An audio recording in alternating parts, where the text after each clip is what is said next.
চারদিকে স্লোগান আর স্লোগান, হাওয়ায় পথ পথ উঠছে লাল সবুজের পতাকা, মাথার উপরে অস্ত্র সজ্জিত হেলিকপ্টার, চারপাশে বন্দুকধারী সৈনিক। মানুষের এক হাতে মৃত্যু, অন্য হাতে মুক্তির দৃপ্ত শপথ। প্রতিটি নদী যেমন মিশে সাগরে, ঠিক তেমনি বাংলার সমস্ত সবুজ শ্যামল মেঠো পথের শেষ গন্তব্য আজ রমনার জনসমুদ্র। লক্ষ লক্ষ অধীর ব্যাকুলে বিদ্রোহী শ্রোতা বসে আছে ভোর থেকে জনসমুদ্রের উদ্যান সৈকতে। কখন আসবে কবি? অতঃপর শত বছরের শত সংগ্রাম শেষে উত্তাল তরঙ্গ হয়ে দেখা দিলেন তিনি। তখন পলকে দারুণ ঝলকে তরিতে উঠিল জল, হৃদয় লাগিল দোলা, জনসমুদ্রে জাগিল জোয়ার, সকল দুয়ার খোলা। কে রোধে তাহার বজ্রকণ্ঠ বাণী? গণসূর্যের মঞ্চ কাঁপিয়ে কবি শোনালেন তার অমর কবিতা খানি। এবারের সংগ্রাম আমাদের মুক্তির সংগ্রাম, এবারের সংগ্রাম স্বাধীনতার সংগ্রাম। জয় বাংলা। বঙ্গবন্ধুর কণ্ঠে উচ্চারিত বজ্রধ্বনি কেবল স্বাধীনতার ঘোষণা এবং প্রস্তুতি ছিল না, ছিল বাঙালির পরাণের গহীন থেকে উচ্চারিত আত্মপরিচয়ের সন্ধান। ৭.৫ কোটি আগ্নেয়গিরি দেখে ভয় পেয়ে যায় এহিয়া ভুট্টু।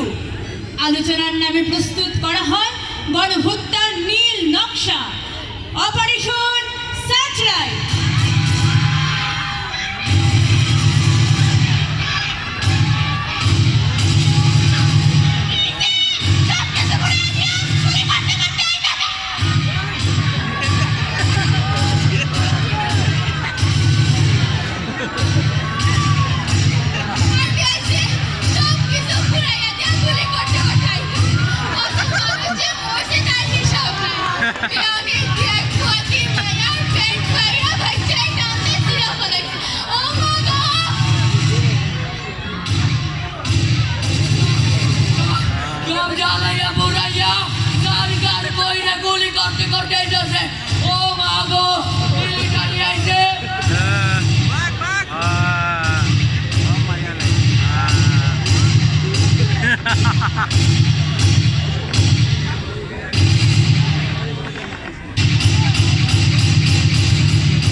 বাবু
হাজার হাজার লাশ, কেউ দেখে না, কেবল আমরা দেখি। আমরা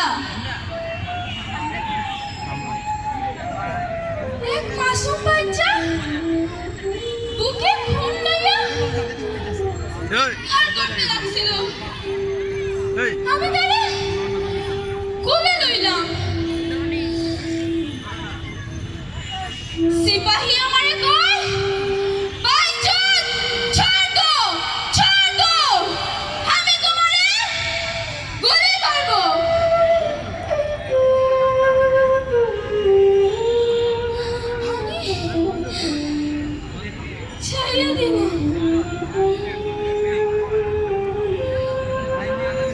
ধসে